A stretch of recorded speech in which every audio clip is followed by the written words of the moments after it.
हरे Krishna Krishna conscious books YouTube channel में आपका स्वागत है। हम रीड कर रहे हैं श्रील प्रभुपाद लीलामृत। आज हम रीड करेंगे प्रकरण नंबर 14, एकाकी संघर्ष। मैं पीछे बैठा करता और बैठकों में उनकी बातों को चुपचाप सुनता रहता। वे निर्विशेषवाद की निरर्थक बातें करते रहते और मैं चुप रहता। तब एक दिन उन्होंने पूछा कि क्या मैं कुछ कहना चाहूँगा, और मैं कृष्ण भावनामृत के विषय में बोला। मैंने चुनौती दी कि वे शंकराचार्य के हवाले से मनगढ़ंत दर्शन और व्यर्थ की बातें बता रहे थे। उन्होंने इस बात का इनकार किया, अपने बचाव की कोशिश की और कहा कि वे नहीं बता रहे थे, शंकराचार्य बता रहे थे। मैंने कहा, आप शंकराचार्य का प्रतिनिधित्व कर रहे हैं, एक बात एक ही है।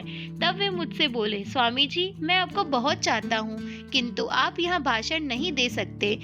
परंतु यद्यपि हमारे दर्शनों में अंतर था और वे मुझे बोलने देने के लिए तैयार नहीं थे, तो भी वे मेरे प्रति कृपालु थे और मैं भी उनके प्रति मैत्रीपूर्ण था। श्री प्रभुपाद के वार्तालाप से। प्रभुपाद न्यूयॉर्क महानगर में किसी को नहीं जानते थे, किंतु डॉक्टर राममूर्ति मिश्र से उनका संपर्क था। उन्होंने बटलर से डॉक्टर मिश्र को एक पत्र लिखा था, जिसके साथ परमानंद मेहराम से बंबई में प्राप्त परिचय पत्र भी संलग्न कर दिया था। उन्होंने डॉक्टर मिश्र को फोन भी कर दिया था और डॉक्टर मिश्र ने न्यूयॉर्क में उनका स्वागत करते हुए अपने साथ रहने का आमंत्रण दिया था। फिलाडेल्फिया से पोर्ट अथॉरिटी बस टर्मिनल पहुंचने पर डॉक्टर मिश्र का एक विद्यार्थी उन्हें मिला और सीधे शहर के भीतर हो रहे एक भारतीय उत्सव में ले गया। वहां प्रभुपाद की भेंट डॉक्टर मिश्र तथा रविशंकर और उनके भाई नर्तक उदय शंकर से हुई। तब प्रभुपाद डॉक्टर मिश्र के साथ हडसन नदी के तट पर स्थित उनके घर 33 रिवर साइड ड्राइव गए। यह घर 14वीं मंजिल पर था। उसमें बड़ी बड़ी खिड़कियां थी जो नदी की ओर खुलती थी। डॉक्टर मिश्र ने प्रभुपाद को एक अलग कमरा दे दिया। डॉक्टर मिश्र नाटकीय और आडंबर प्रिय व्यक्ति थे। आंखें नचाकर और हाथ झटकर कर बातें करना उनका स्वभाव था। वे सदैव प्रिय और सुंदर जैसे शब्दों का उपयोग करते थे। गुरु कैसा होना चाहिए, उसकी एक कलापूर्ण परिकृष्टि छवि प्रस्तुत करने वाले डॉक्टर मिश्र को कुछ न्यूयॉर्क निवासी शहरी स्वामी कहते थे। अमेरिका आने के पहले वे संस्कृत के अध्येता, गुरु और डॉक्टर रह चुके थे। वे कई पुस्तकें लिख चुके थे, जैसे द टेक्स्ट बुक ऑफ योग साइकोलॉजी एवं अद्वैत दार्शनिक शंकर की शिक्षाओं पर आधारित self analysis and self knowledge. संयुक्त राज्य में आने पर उन्होंने अपना डॉक्टरी व्यवसाय जारी रखा, किंतु जब कुछ लोग उनके शिष्य होने लगे तब उन्होंने डॉक्टरी का व्यवसाय बंद कर दिया। यद्यपि वे सन्यासी थे, किंतु वे पारंपरिक गेरुए धोती और कुर्ता नहीं धारण करते थे, अपितु सिली हुई नेहरू जैकेट और सफेद ढीला पायजामा पहनते थे। उनका वर्ण श्याम था, जबकि प्रभुपाद का रंग सुनहरा था और बाल घने तथा काले थे। 44 वर्ष की अवस्था होने पर भी डॉक्टर मिश्र प्रभुपाद के लड़के जैसे युवक लगते थे। जिस समय प्रभुपाद से उनका संपर्क हुआ, डॉक्टर मिश्र का स्वास्थ्य खराब चल रहा था। प्रभुपाद का आगमन उनके लिए मानो पूर्ण औषध सिद्ध हुआ। राममूर्ति मिश्र, परम पुण्य मूर्ति प्रभुपाद भक्ति वेदांत गोस्वामी जी ने अपने प्रेम से सचमुच मुझे जीत लिया। वे सचमुच प्रेम के अवतार थे। मेरा शरीर अस्थिर पंजर मात्र रह गया था। उन्होंने अपनी पाक विद्या और विशेषकर अपने प्रेम और भगवान कृष्ण के प्रति अपनी भक्ति से सचमुच ही मुझे जीवन दान दिया। भोजन बनाने में मैं बहुत आलसी था, पर वे उठ जाते और भोजन तैयार कर डालते। डॉक्टर मिश्र इस बात के प्रशंसक थे कि प्रभुपाद एक रसायन शास्त्री की सूक्ष्मता के साथ तरह तरह के व्यंजन तैयार करते थे और उन्हें खाने के प्रति भी उनमें बड़ा उत्साह था। राममूर्ति मिश्र, वे मुझे रोटी नहीं अपितु प्रसाद प्रदान करते थे। यही जीवन था और उन्होंने मेरा जीवन बचा लिया। उस समय मुझे विश्वास नहीं था कि मैं जीवित रहूंगा, किंतु उनका समय से खाना खिलाना, चाहे मुझे भूख हो अथवा न हो, मुझे बहुत पसंद आया। वे उठ जाते और कहते, ये भगवत प्रसाद लो, और मैं कहता, बहुत अच्छा। जॉन सवाल जो डॉक्टर मिश्र की एक पुरानी शिष्या थी, श्रील प्रभुपाद और अपने गुरु को रिवर साइड ड्राइव के उनके आवास में प्रायः साथ साथ देखा करती थी। जॉन सुवाल, मुझे स्वामी जी की स्मृति एक बच्चे जैसी है, इस अर्थ में कि वे बड़े भोले भाले, सरल और निरीह लगते थे।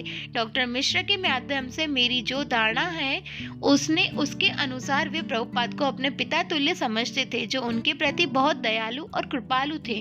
किंतु स्वामी जी को निर्दिष्ट करने के लिए जो शब्द अधिकांशतः प्रयुक्त होते थे वे थे एक बच्चे की तरह, जिसका भाव यह था कि वे पुरातन सुंदर अर्थ में सरल थे। जब पहली बार स्वामी जी से मेरा परिचय कराया गया, उस समय डॉक्टर मिश्र ने कहा था कि वे बहुत पुण्यशाली पुरुष हैं, बहुत धार्मिक और भगवत भावनामृत में निमग्न है। स्वामी जी स्वभाव से बहुत मधुर थे। स्वयं मुझे स्मरण है कि न्यूयॉर्क के जीवन की नित्य प्रति की उलझनों में फंसे रहते हुए भी वे बहुत अच्छे व्यक्ति थे। स्वामी जी अपना कार्य आरंभ करने के लिए सर्वोत्तम स्थान की तलाश में थे। वे व्यवहार पटु व्यक्ति थे। मुझे अच्छी तरह स्मरण है कि हर रात को अपने कपड़े धोने के बारे में वे बहुत सावधान थे। मैं उनके पास जाती और पाती कि डॉक्टर मिश्र के आवास में कुछ विद्यार्थी बैठे हैं और स्नान घर में स्वामी जी के गेरुए वस्त्र टंगे हुए थे। कभी कभी श्रील प्रभुपाद डॉक्टर मिश्र से अपने अमेरिका आने के उद्देश्य के संबंध में विचार विमर्श करते और पश्चिम में कृष्ण भावनामृत की स्थापना करने के विषय में अपने आध्यात्मिक गुरु की कल्पना की चर्चा करते। वे डॉक्टर मिश्र से सहायता के लिए अनुरोध करते, किंतु डॉक्टर मिश्र सदैव अपने शिक्षण कार्य की बातें करते, जिसके कारण उन्हें बहुत व्यस्त रहना पड़ता था। वे यह भी कहते थे कि उनकी योजना यथाशीघ्र अमेरिका छोड़ देने की थी। कुछ सप्ताह बाद जब प्रभुपाद को अपने आवास में रखना डॉक्टर मिश्र के लिए असुविधाजनक लगने लगा, तब उन्होंने स्वामी जी को सेंट्रल पार्क के निकट 100 वेस्ट 72nd स्ट्रीट की 5वीं मंजिल पर अपने हठ योग स्टूडियो में स्थानांतरित कर दिया। वह विस्तृत स्टूडियो इमारत के मध्य में स्थित था। उसमें एक कार्यालय था और उसमें लगा हुआ एक निजी कक्ष था जिसमें स्वामी जी ठहरे। उसमें कोई खिड़की न थी। दार्शनिक दृष्टि से प्रभुपाद से सर्वथा भिन्न मत रखने वाले डॉक्टर मिश्र ब्रह्म अथवा परम सत्य के निर्गुण पहलू को सर्वोपरि मानते थे। प्रभुपाद वैदिक आसक्ति दर्शन का अनुसरण करते हुए कि परम सत्य का पूर्ण ज्ञान सगुण है, सगुण रूप अथवा भगवान की श्रेष्ठता पर बल देते थे।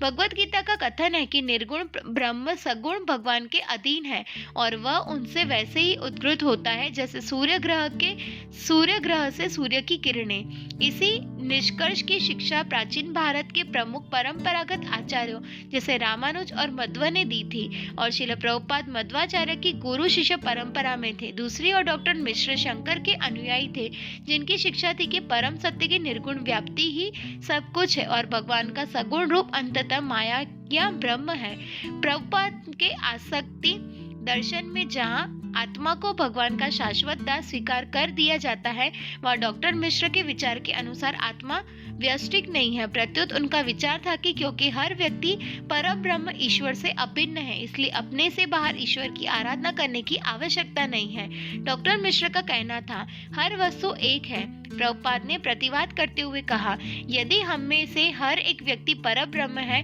तो हर परब्रह्म इस भौतिक जगत में कष्ट क्यों पा रहा है और संघर्ष क्यों कर रहा है। डॉक्टर मिश्र प्रत्युत्तर में कहते थे कि परब्रह्म अस्थायी रूप से माया से आच्छन्न है और हठ योग तथा ध्यान से मनुष्य प्रबुद्ध हो जाता है और उसे यह बोध हो जाता है कि यह सब ब्रह्म है। प्रभुपाद पुनः चुनौती देते, यदि ब्रह्म माया से आच्छन्न हो सकता है तो मानना पड़ेगा कि माया ईश्वर से परब्रह्म से महान है।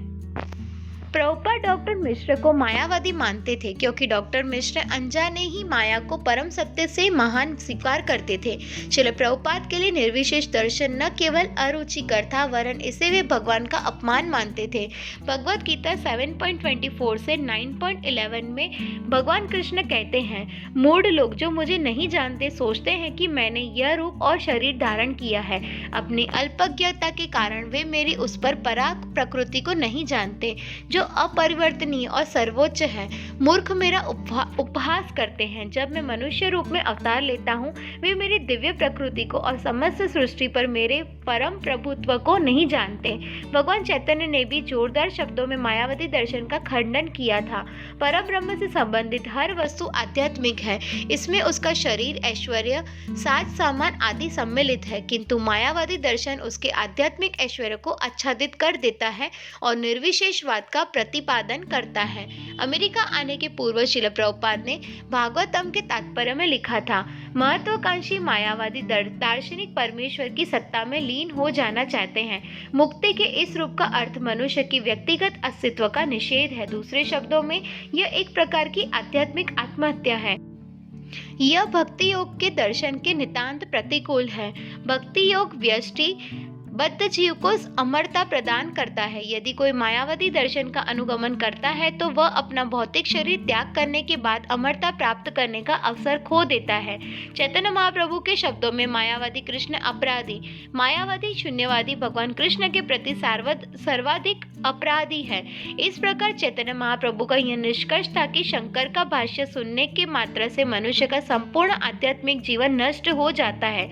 डॉक्टर मिश्र शंकर के दर्शन के साथ अपने तादात्म्य से संतुष्ट थे और प्रभुपाद को उनके भगवान कृष्ण और भगवत गीता पर रहने देना चाहते थे, किंतु प्रभुपाद ने स्पष्ट किया कि शंकर भी मानते हैं कि परब्रह्म कृष्ण या नारायण भौतिक जगत के परिनित्य विद्यमान है, इसलिए वे दिव्य पुरुष है। नारायण परो व्यक्त्यात्। कुछ समय के लिए भिक्षु प्रभुपाद अपने मायावादी परिचित डॉक्टर मिश्र की सदिच्छा पर आश्रित थे, जिसके साथ वे नित्य भोजन करते थे, वार्तालाप करते थे और जिनके आश्रय में वे रहते थे। परंतु यह सब कुछ कितना असुविधाजनक था। वे अमेरिका इसलिए आए थे कि वे कृष्ण के संबंध में विशुद्ध साहसपूर्ण प्रचार करेंगे, किंतु यहाँ तो उन्हें बंधनों में डाला जा रहा था।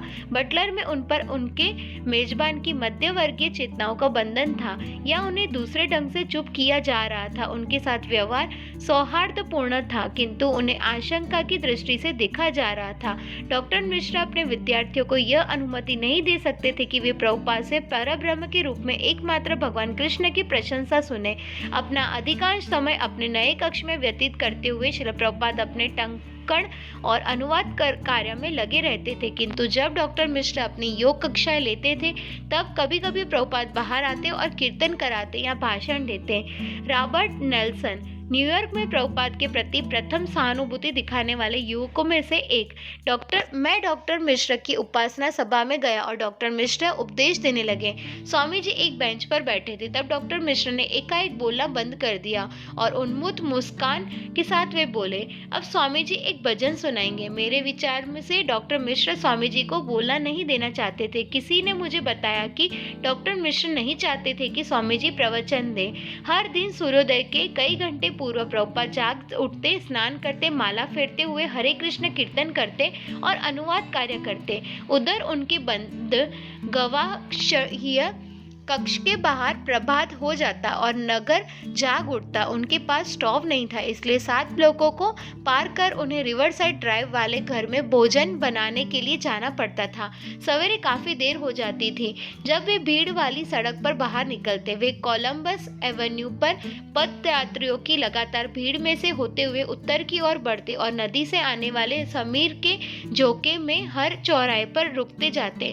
बटलर के छोटे नगर के दृश्यों के स्थान पर कोलंबस एवेन्यू पर उन्हें 30 मंजिले कार्यालय भवनों की पंक्तियों के बीच से गुजरना पड़ता। सड़क पर उन्हें मोचियों, मिठाइयों, धोबियों और भोजन एवं अल्पाहार की दुकानें मिलती। ऊपर की मंजिलों में डॉक्टर, दंत चिकित्सकों और वकीलों के कार्यालय थे।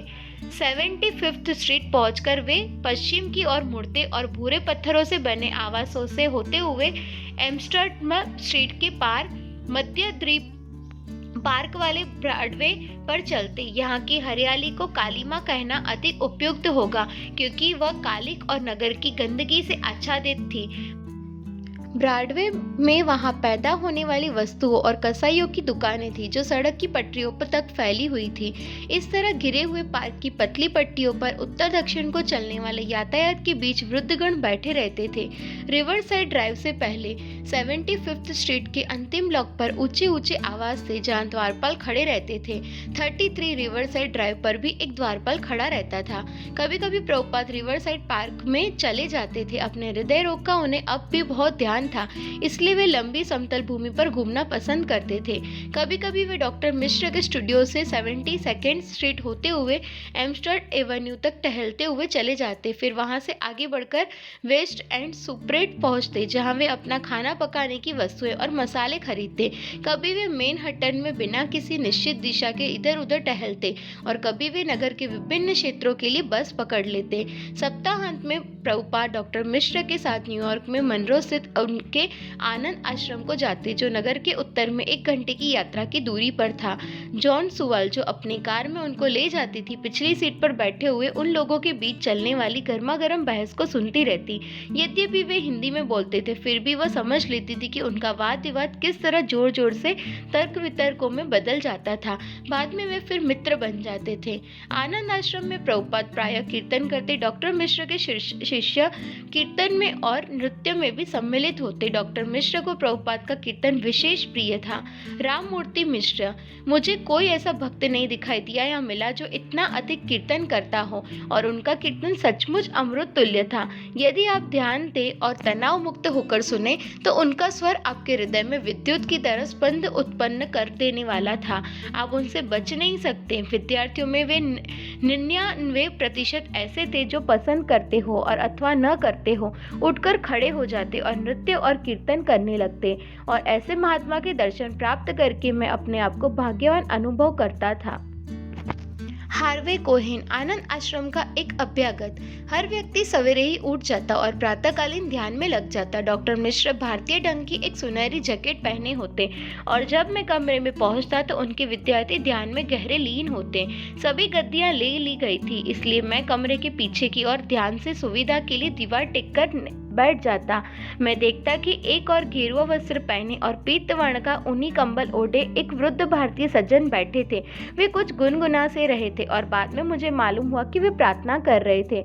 वे स्वामी भक्ति वेदांत थे। उनका ललाट श्वेत वर्ण के वी चिन्ह से रंजित था और नेत्र अर्धनिमीलित थे। वे बहुत सौम्य लगते थे।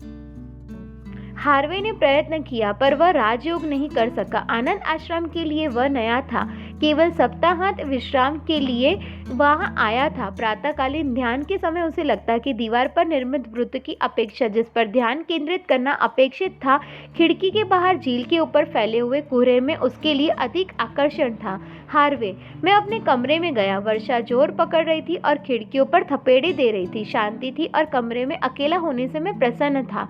थोड़ी देर में मैं पढ़ता रहा। एकाएक मुझे लगा कि द्वार पर कोई खड़ा है। ऊपर दृष्टि की तो देखा कि वे स्वामी जी थे। वे अपना गुलाबी कंबल शाल की तरह लपेटे हुए थे। क्या मैं अंदर आ सकता हूँ? उन्होंने पूछा। मैंने हाँ सूचक सिर हिलाया और उन्होंने पूछा कि क्या मैं कोने वाली कुर्सी पर बैठ सकता हूँ? तुम क्या पढ़ रहे हो? कहते हुए मैं मुस्कुराए।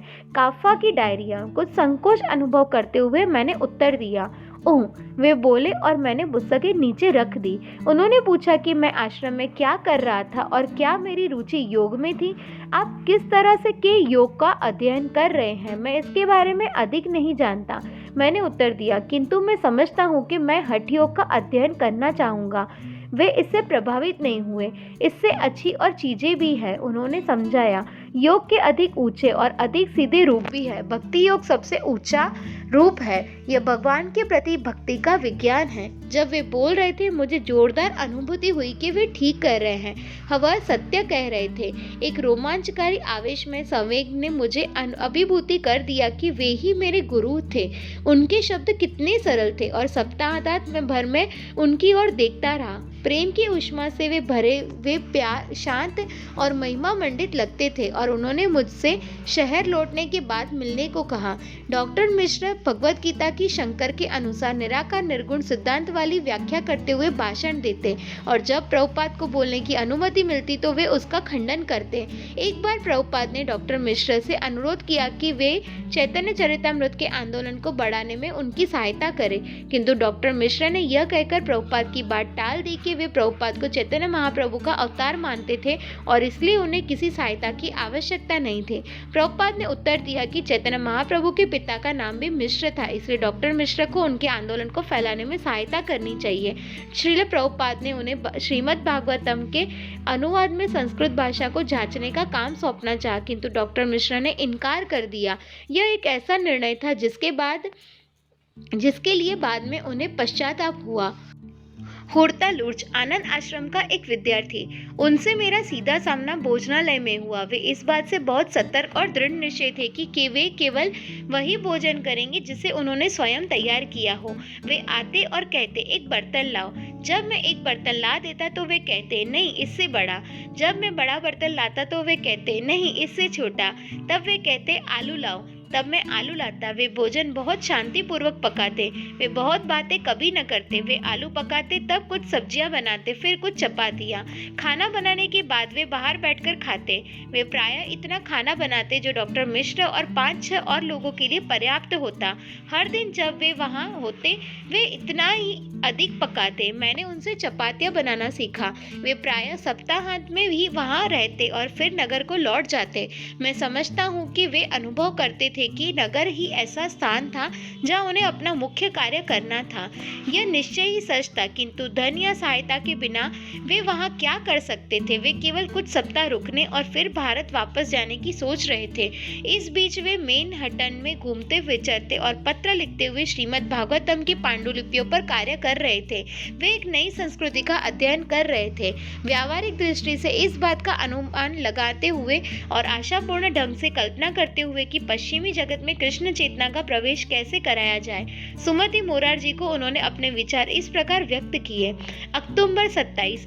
जहाँ तक मैंने समझा है, अमेरिका के लोग आध्यात्मिक अनुभूति की भारतीय शैली के बारे में जानने को बहुत उत्सुक है और अमेरिका में तथाकथित योगाश्रम बहुत से हैं।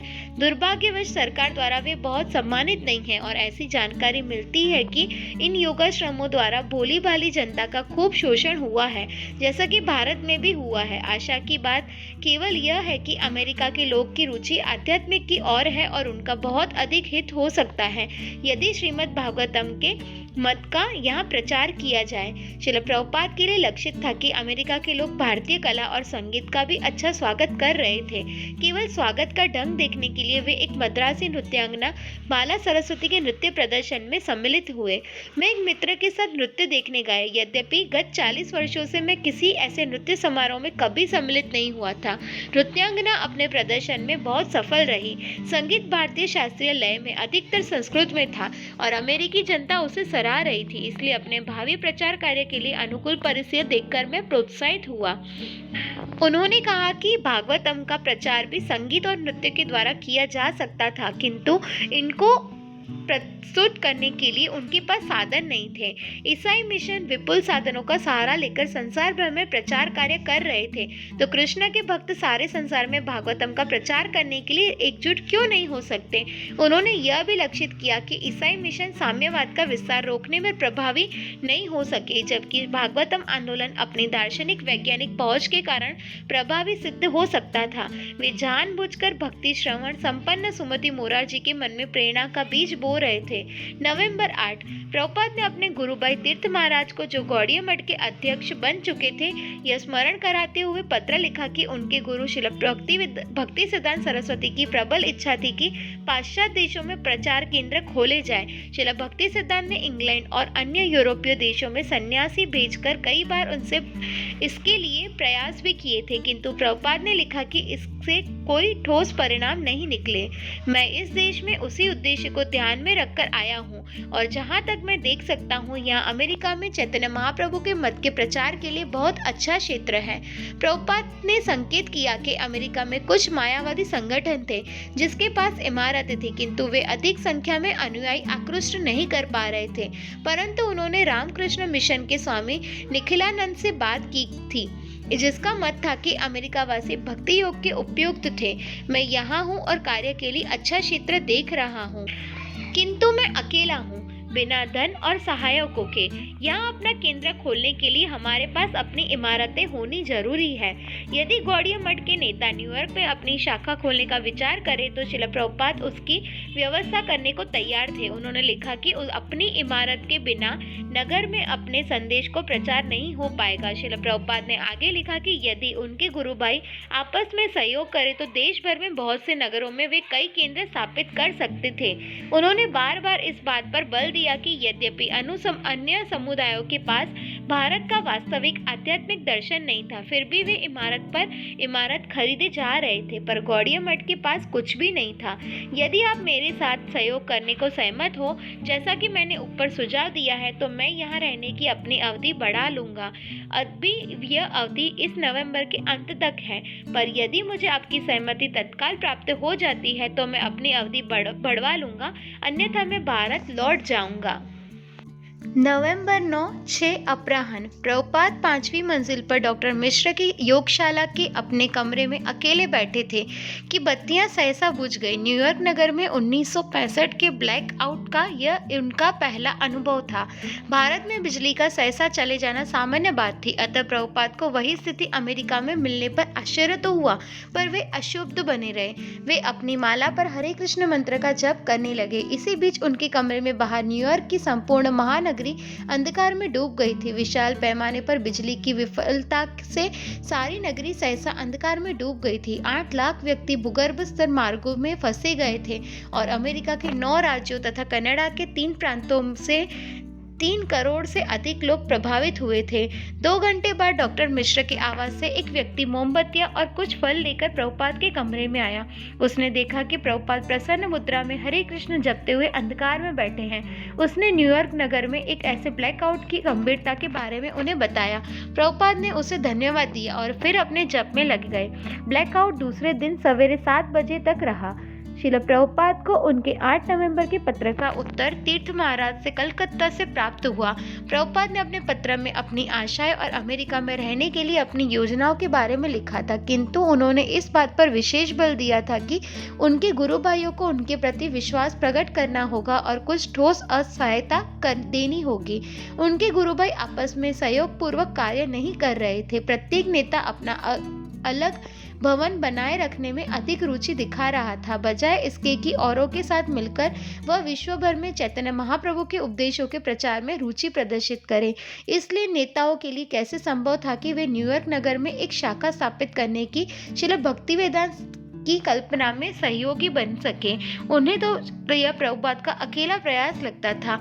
इन कठिनाइयों की संभावना होने पर भी प्रभुपाद ने उनके प्रचार मनोवृत्ति के उत्साह को जगाने का प्रयत्न किया और उन्हें उनके आध्यात्मिक गुरु श्रील भक्ति सिद्धांत सरस्वती ठाकुर की इच्छाओं का स्मरण कराया।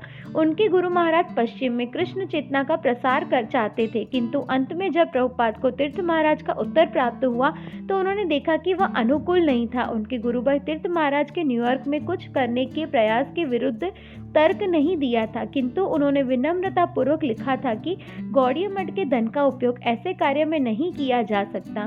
प्रभुपाद ने उत्तर दिया, यह बहुत उत्साहजनक नहीं है, किंतु मैं निराश होने वाला व्यक्ति नहीं हूँ। वास्तव में उन्हें तीर्थ महाराज के उत्तर में कुछ आशा दिखाई दी, इसलिए उन्होंने अपने गुरु भाई को 143 वेस्ट 72nd स्ट्रीट में स्थित इस इमारत का विवरण लिख भेजा, जो बिकने वाली थी और जिसे उन्होंने हाल ही में देखा था। इमारत केवल 18.5 फुट चौड़ी और 100 फुट लंबी थी। उनकी पहली मंजिल पर एक भंडारा था, उसके नीचे तहखाना था और एक मध्य तल था। प्रभुपाद ने तीर्थ महाराज को उसकी कीमत $1 लाख बताई, जिसमें $20,000 तुरंत देना था। उन्होंने यह भी लिखा कि इस इमारत का क्षेत्रफल उनके कलकत्ता के शोध संस्थान से दुगना है। प्रभुपाद का विचार था कि इमारत के तहखाने को रसोई घर और भोजन कक्ष बनाया जाएगा। पहली मंजिल व्याख्यान कक्ष होगा, मध्य तल आवास के लिए होगा, जिसमें कुछ जगह भगवान कृष्ण के अर्च विग्रह के लिए अलग रखी जाएगी। उपयोगी था कि प्रभुपाद ने अपना वर्णन एक ऐसे व्यक्ति के रूप में किया था जो निराशा नहीं होता। उन्हें इस बात का विश्वास था कि यदि एक केंद्र स्थापित हो जाए जहां लोग एक विशुद्ध भक्त का प्रवचन सुनने को आ सके, तो अमेरिका में भारत की सच्ची भगवत भावित संस्कृति का शुभारंभ हो सकता है। फिर भी चूंकि उन्होंने अपनी योजनाओं को मैनहट्टन में एक महंगी इमारत की प्राप्ति पर निर्भर रखा था, इसलिए उनका लक्ष्य अप्राप्य लगता था। फिर भी वे भारत में प्रमुख भक्तों को निरंतर लिख रहे थे, यद्यपि इन भक्तों को उनकी योजनाओं में कोई रुचि नहीं थी। उन लोगों को मेरी सहायता क्यों नहीं करनी चाहिए? उन्होंने सोचा, आखिर वे कृष्ण के भक्त हैं, क्यों भक्तों को आगे आकर अमेरिका में प्रथम कृष्ण मंदिर की स्थापना नहीं करनी चाहिए? निश्चय ही प्रभुपाद इस योग्य थे और इसके लिए अधिकृत थे कि कृष्ण के संदेश का प्रसार करें। जहाँ स्थान का प्रश्न था, न्यूयॉर्क कदाचित संसार में सबसे अधिक सर्वदेशीय नगर था। उन्हें एक इमारत मिल गई थी जो बहुत महंगी नहीं थी और अच्छे स्थान में थी, और वहाँ एक कृष्ण मंदिर की बड़ी आवश्यकता थी जिससे भारतीय मायावादियों के प्रचार का निराकरण किया जा सके। जिन कृष्ण भक्तों को प्रभुपाद लिख रहे थे वे जानते थे कि भगवान कृष्ण केवल एक हिंदू देवी देवता नहीं है, प्रत्युत परम ब्रह्म है जो सारे संसार के उपास्य है। इसलिए कृष्ण भक्तों को न्यूयॉर्क में कृष्ण को पूजे जाते देखकर प्रसन्न होना चाहिए। कृष्ण ने स्वयं भगवद गीता में कहा था, सर्व धर्मों को त्याग कर मेरी शरण में आओ। इसलिए यदि वे कृष्ण के भक्त हैं तो उन्हें सहायता क्यों नहीं करनी चाहिए? वह कैसा भक्त है जो भगवान की महिमा का संवर्धन नहीं चाहता? किंतु श्रील प्रभुपाद ने प्रारंभ में ही इस बात का निर्णय नहीं लिया था कि कृष्ण के संदेश के प्रसार में कौन सहायक होगा और कौन नहीं होगा। वे कृष्ण के प्रति पूर्णतया समर्पित थे और उन पर ही पूर्णतया आश्रित थे, और अपने आध्यात्मिक गुरु के आदेशानुसार वे बिना किसी भेदभाव के हर एक के पास सहायता के लिए जाते थे। एक सुमति मोरारजी थी जिन्होंने भागवतम के प्रकाशन में उनकी सहायता की थी और उन्हें अमेरिका भिजवाया था। हाल ही में उनको लिखे गए एक पत्र में प्रभुपाद ने संकेत मात्र दिया था, मैं आपको केवल एक विचार दे रहा हूँ, और यदि आप गंभीरतापूर्वक इस मामले पर मनन करेगी और अपने प्रिय भगवान बालकृष्ण के परामर्श ले करेगी तो निश्चय ही इस विषय में आपको और अधिक प्रकाश मिलेगा। इस बात के लिए गुंजाइश है और निश्चय ही इस बात की आवश्यकता भी है कि हर भारतीय विशेषकर कृष्ण के भक्त इस मामले को हाथ में ले। किंतु उन्हें कोई उत्तर नहीं मिला था। बटलर छोड़ने के बाद से उन्हें सुमति मोरारजी से कोई समाचार नहीं मिला था। यद्यपि उनके कहे शब्द प्रभुपाद के लिए भविष्यवाणी सिद्ध हुए थे और वे उनके मन में बैठ गए थे।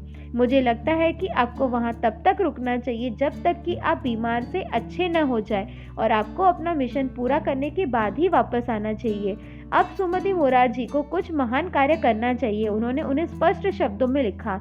इसलिए मेरा विचार है कि इस उद्देश्य से न्यूयॉर्क में बालकृष्ण का एक मंदिर तुरंत स्थापित करना चाहिए, और भगवान बालकृष्ण के एक भक्त होने के नाते आपको यह महान और श्रेष्ठ कार्य संपन्न करना चाहिए। अब तक न्यूयॉर्क में हिंदुओं का कोई उपासना योग्य मंदिर नहीं है। यद्यपि भारत में अमेरिकी मिशनरियों के कितने ही चर्च और संस्थान हैं।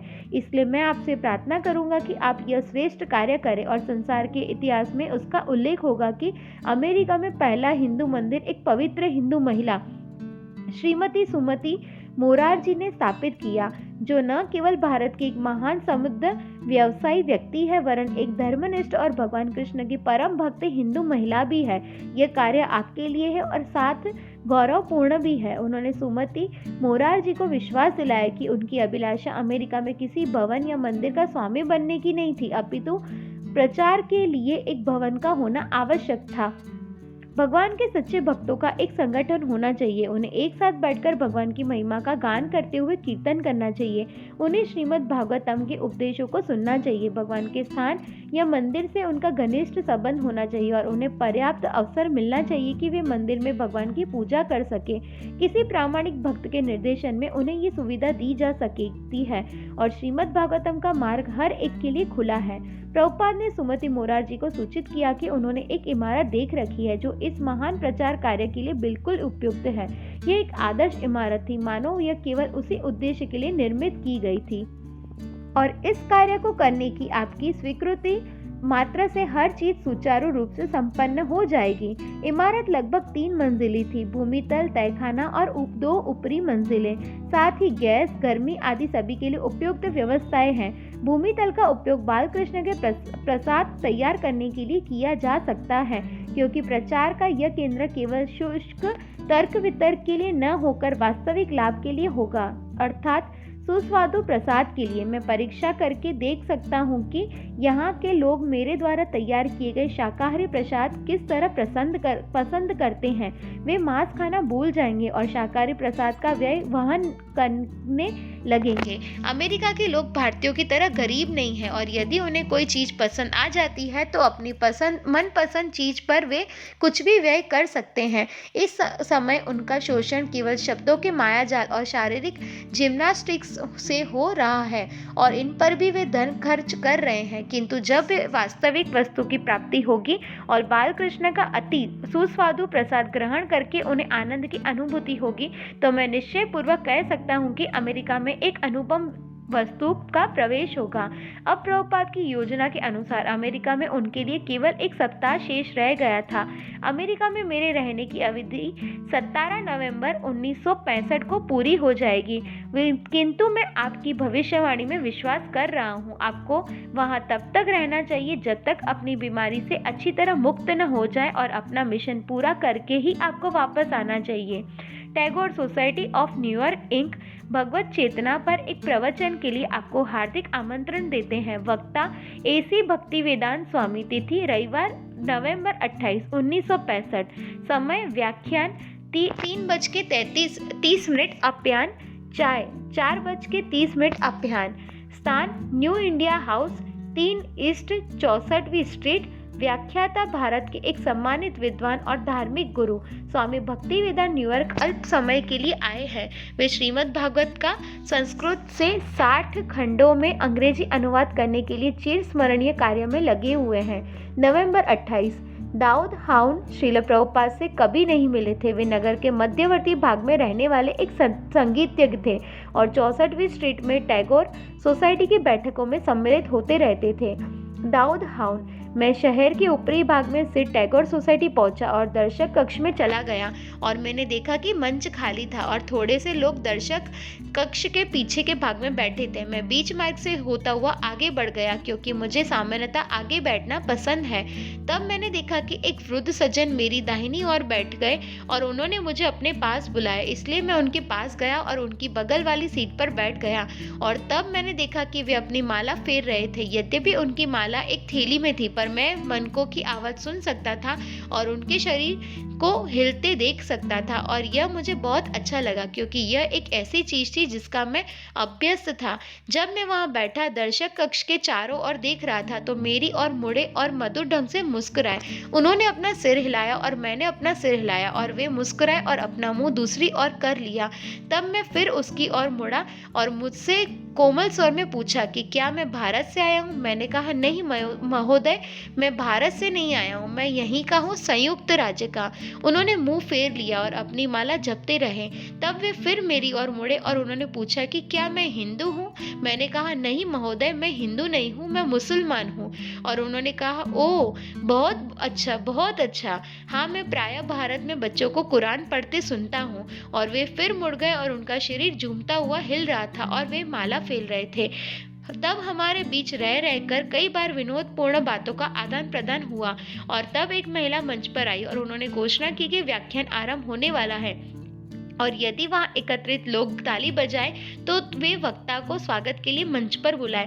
ठीक उसी समय जिस सज्जन के बगल में मैं बैठा था उन्होंने अपना हाथ मेरे कंधे पर रखा और कहा, क्षमा करें महोदय, क्या मेरे ऊपर एक अनुग्रह करेंगे। और मैंने कहा हाँ, मैं कुछ भी कर सकता हूँ। वे बोले, क्या आप मेरी पुस्तकें देखते रहेंगे। मैंने नीचे फर्श की ओर देखा, वहाँ पुस्तकों के कई बक्से पड़े थे, एक छाता था और कई अन्य वस्तुएं थी। मैंने कहा हाँ, मैं इन सभी चीजों को देखता रहूंगा। और उन्होंने कहा क्षमा कीजिएगा। वे बगल के मार्ग से आगे बढ़े और आश्चर्य की बात है कि वे मंच पर चढ़ गए और वे यही सज्जन थे जिनका व्याख्यान सुनने में आया था, स्वामी भक्ति वेदांत।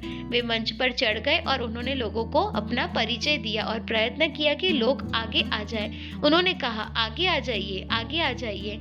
कुछ लोग आगे आ गए। कुछ मिले जुले दंपति थे, बहुत से भारतीय थे, पुरुष थे, महिलाएं थी। अधिकतर लोग प्रौढ़ वय के थे, कुछ कॉलेज के लगते थे, बहुत से प्राध्यापक जैसे लगते थे और बहुत सी महिलाएं वहां थीं।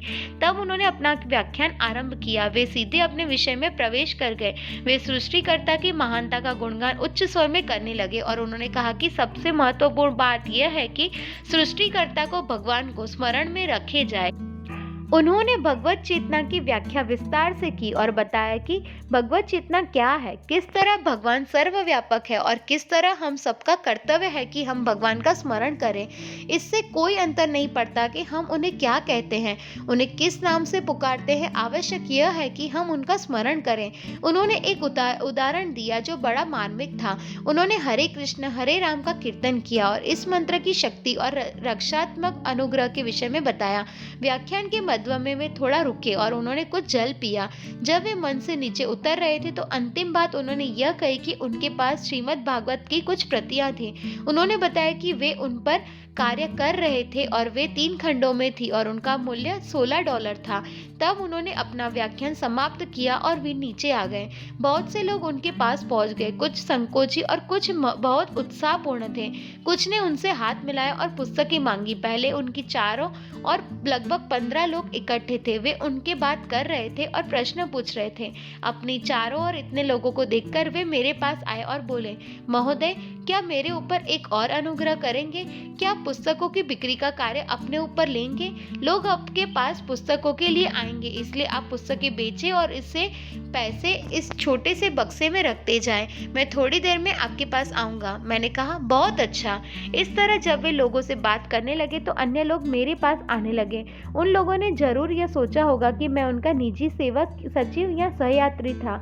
लोग मेरे पास आने लगे और उनके विषय में तरह तरह के व्यक्तिगत प्रश्न पूछने लगे, जिनके उत्तर मैं सचमुच नहीं दे सकता था क्योंकि मैं नहीं जानता था। कुछ लोग पुस्तकें खरीद रहे थे या उन्हें पन्ने फिराकर देख रहे थे। इस तरह ये चलता रहा और मैं इस प्रयास में था कि लोगों के साथ उनका जो वार्तालाप चल रहा था उसे सुनता रहूं और साथ ही पुस्तकों की बिक्री का कार्य भी करता रहूं। कुछ लोग गुरु की खोज में थे और यह जानने का प्रयत्न कर रहे थे कि स्वामी भक्तिवेदांत कौन थे। कुछ उनके सचमुच प्रश्नोत्तर में लगे थे, किंतु वे केवल मुस्कुरा रहे थे और लोगों के प्रश्नों के उत्तर सहज ढंग से दे रहे थे। मुझे स्मरण है, उन्होंने उनसे कहा, आप जान जाएंगे, कोई दबाव नहीं है, आप जान जाएंगे कि मैं आपका गुरु हूँ या नहीं। उन्होंने सुझाव दिया कि लोग जाएं और उनकी पुस्तकें पढ़ें और तब एकत्रित समुदाय की संख्या घटकर लगभग आधी दर्जन रह गई। जो जोड़े से बच्चे थे वे केवल उन्हें देख रहे थे। कुछ तो इतने संकोचित थे कि उनके पास जा ही नहीं रहे थे। तब वे स्वयं उनके पास गए और उनसे वार्तालाप करके उन्हें शांत किया। बाद में वे मेरे पास आए और हमने पैसे गिने। मैंने पुस्तकों को समेटने में और शेष पुस्तकों के बक्से नीचे लाने में उनकी सहायता की। जब हम अलग होने लगे तब उन्होंने मुझे धन्यवाद दिया। मैंने उन्हें अपना नाम, पता और फोन का नंबर दिया और श्रीमद् भागवतम का एक सेट खरीदा। हरे कृष्णा। तो चैप्टर नंबर 14 यहीं समाप्त करते हैं। नेक्स्ट पार्ट में हम देखेंगे चैप्टर नंबर 15। तब तक के लिए वांछा कल्पतरुभ्यश्च कृपा सिंधुभ्य एव च पतितानां पावनेभ्यो वैष्णवेभ्यो नमो नमः। श्रील प्रभुपाद की जय।